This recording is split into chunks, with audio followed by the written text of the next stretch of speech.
i Jope i ja. Niko nije u vojski prošlo dobro ko ja. Ja da mogu i Jope bi se vratio u vojsku pa da oslužim još jedared rok. Al ne mogu. Šta bi ja bez svojih svinja? Ne bi mogo ni živit. Šta bi moje svinje onda?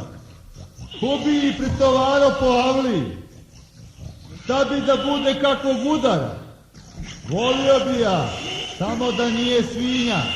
Išao bi odmah da nije njija. Spremaj se odmah. Moraš u rezervu, ne bi li branio samoupravni socijalistički poredak te tekovine. Vozit ćeš tenka. A svinje? Šta ću ja bre svinja? Krepat će mi svinje. Kad pobedimo dobit ćeš druge i to prave.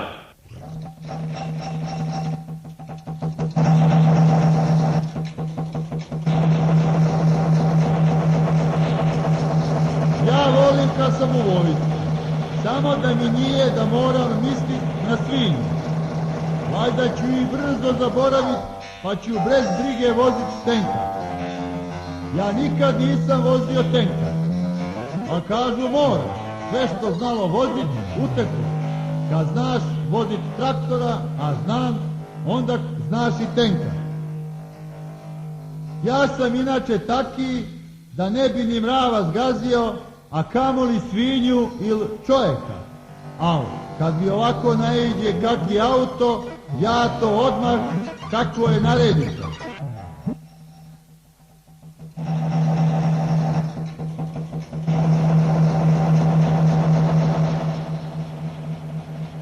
Hik, bit peglice! Moj isčuše! Moj auto! Najbolje se dobro našišat rakije. Onda zaboraviš sve svinje kokuće. Moja mama! Moj bicipuši! A to auto, to kad se naredi, to se odmah gazi. A ljudska prava, to je već drugo.